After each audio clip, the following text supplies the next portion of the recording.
Lying Golf Academy members, welcome back to another episode of Late Night Red Light Swing Analysis. Today we're going to take a look at Atthaya Thitikul. I believe that's how you say her name. If not, let me know in the comments below, and how I think she has a little secret that she might take to the grave, but maybe not, because I'm going to expose her secret. And trust me, there's so many secrets out there. It's all jargon. Let's just take a look at her cause and effect, see why it works for her. Maybe it might work for you, maybe not, but at least you'll have an educated eye to look at this. So when you look at your swing and you try and find that hidden secret that keeps your swing together, you could maybe see the relationship between her wrist, club face, spine angle, and why she's able to hit it so far and play so well. So this first swing is a down the line, and you'll notice that she's pulling the golf ball based on her setup. Why does she pull a golf ball, and what does it have to do with her wrists, and why does she have to turn so much to activate this wrist hinge? We're going to break it down from this angle to take a look and see her cause and effect. So let's get started with some lines, and you know what? I think it's time just to activate the Barney Purple. Let's get it on this down the line. It's a beautiful video to look at the Barney Purple. We have plenty of room to use. It's not too tight. It's not too wide as I've seen some of the amateurs have, and even some of the pros. We're going to look at the back brace line, and we're going to keep everything Barney Purple in this setup, and there might be a reason for this. Okay, so now let's look at the centeredness check. We'll go from the arches of the heel straight to the sky, and bingo, a lot of these top amateurs and top professionals like her do this universally. They have that centeredness line running straight up to where the lower plane line meets and the spine angle line. Now you have to draw the spine angle line just beyond the ear, because technically you could draw the spine angle line right in front over here, but that's not really looking for the centeredness. So we have a nice equal setup, a nice equal footing, but what you'll notice is, let's take a look at where her feet and her hips and her club fade are aligned. So we're going to look at the foot line, we're going to see the hip line, the shoulder line is pretty steady too. We know this is a pretty good arm position because we can barely see the top of her left arm, so everything is aimed right about here with her body, and her club face would be parallel to that. We're going to try and do it in 3D, so it's going to not exactly be there, but it might be a little bit left of that. So we can see that her club face is probably aiming down the right side of that fairway.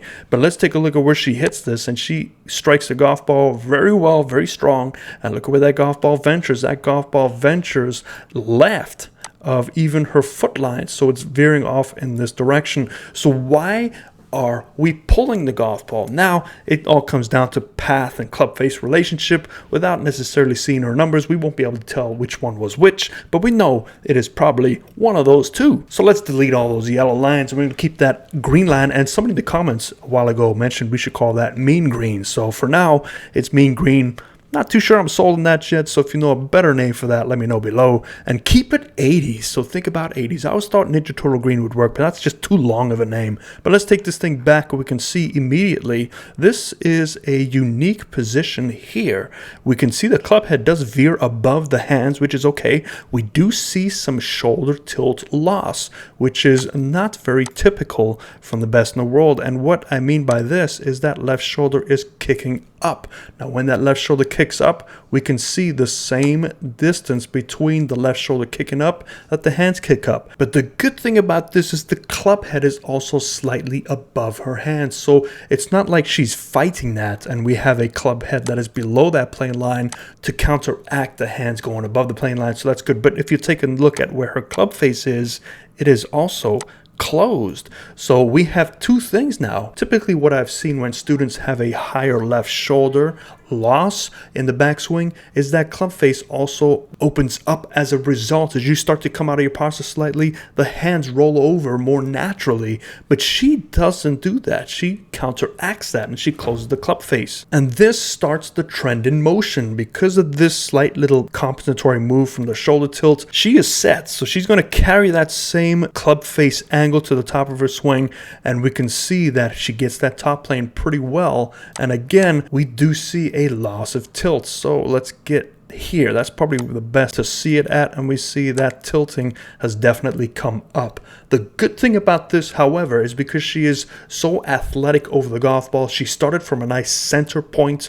The two compensatory motions has allowed her to stay centered. We don't see her moving up and we don't see her moving down. So we get to that secondary plane line, and what we can do is draw a straight line to see how far behind her centeredness is, and that is what you are looking for at home. And you'll also notice that she has an extreme amount of turn, and we'll see that better on from a face-on view that I have. That's 3/4, and we see how good of a job she gets her hands in front of her chest. Now, what we're going to do is do a quick triangle check, the patented triangle check, and see where those hands would like to fall naturally as long as you pull them down. Now remember, with the best in the world, they're going to do things a little bit different than you and I.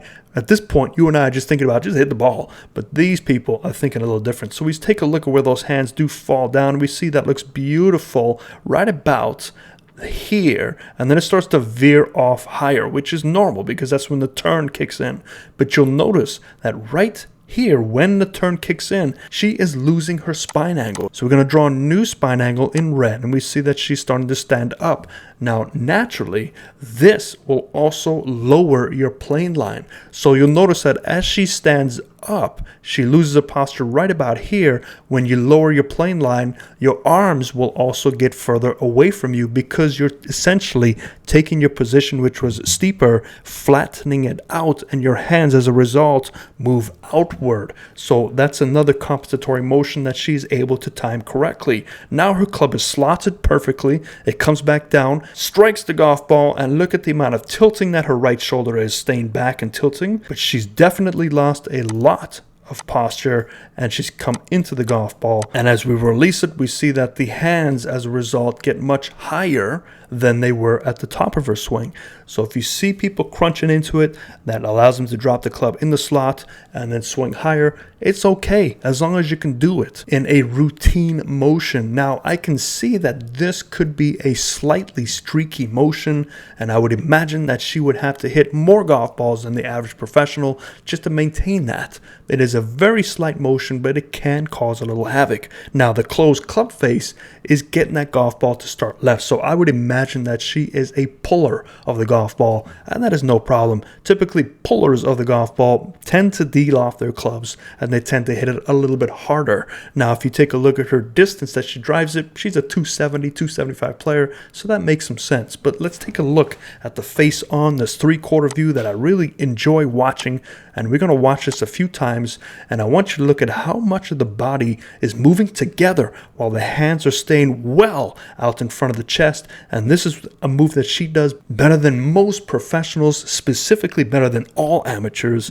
This is what I want you to try to emulate at home. Now, obviously, it really depends on your flexibility, your range of motion, but keep an eye on this, because if we take a look at in the backswing, we can still see that her whole chest is away from the target. She's getting a great turn. Look at all that tension in her shirt. I'm not going to trace those, it'll take forever, but you can still see that the hands are well ahead and still connected almost to the left shoulder. When she gets it to the top of her swing here, we can see that now this is a good angle to look at, is look at how much rotation at the top, and the hands are just connecting to the right shoulder now. Now, if you can get those hands to connect to the right shoulder at the top of your swing, you have guaranteed yourself a lot of turn. What I see amateurs do is they get that hand connected to the right shoulder halfway back, and then the right shoulder, then the hands keep going back, and all of a sudden that sacrifices your turn because the club is at the top, but your swing is much narrower, because the wider you can turn,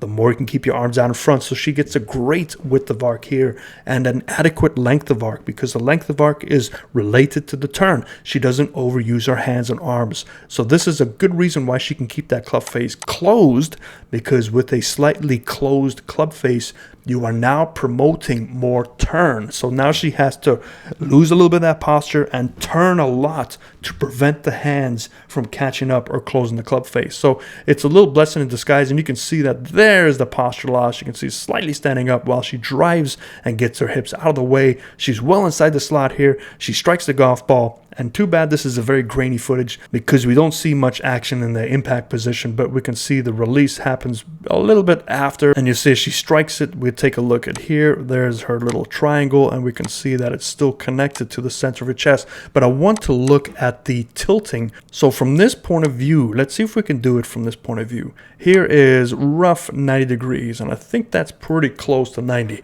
Let's go to the top of the swing here, and the left shoulder is slightly higher, and that's the loss of the tilting. But now let's take a look at how much tilting she generates at impact. Now it should be about 30 degrees of difference. Now most tour professionals at the top of the swing have anywhere from 25 to 35 degrees of tilting at the top. But let's take a look at how much she has. So again, this is all eyeballing, but we're trying to do as good of a job as we can. And there's 19 degrees. So she is a little bit short of where those shoulders need to be relative to the tilting. So she definitely loses a lot. But let's see. Now let's take a guess. 30 degrees from 19 will be 49 degrees. And we go just past impact to get that number. There's the impact. We go one more frame. And let's take a look now. We're going to, again, eyeball this as best as we can.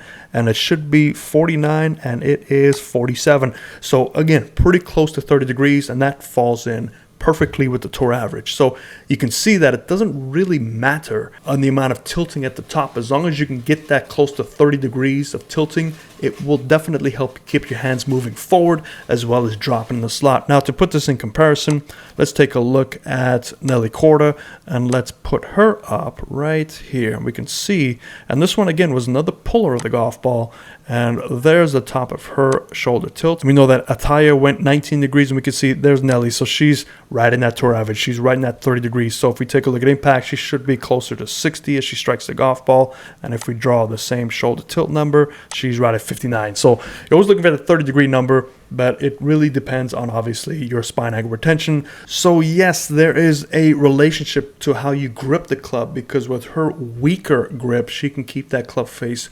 closed, but not have a strong club face closed. Because the secret is if you have a strong club face and you keep it closed, if I just move my hand slightly back to neutral, it's going to really shut that club face. But because she starts with a fairly weak grip, as she closes that club face up, it's not going to affect her release as much and her ball flight. So she is pulling the golf ball slightly, most likely because of her stand-up motion. But other than that, I hope this helps you diagnose a little bit of your golf swing and look at your grip relationship to your tilt relationship to your turn relationship. But the key is you have to have a swing that is somewhat repeatable.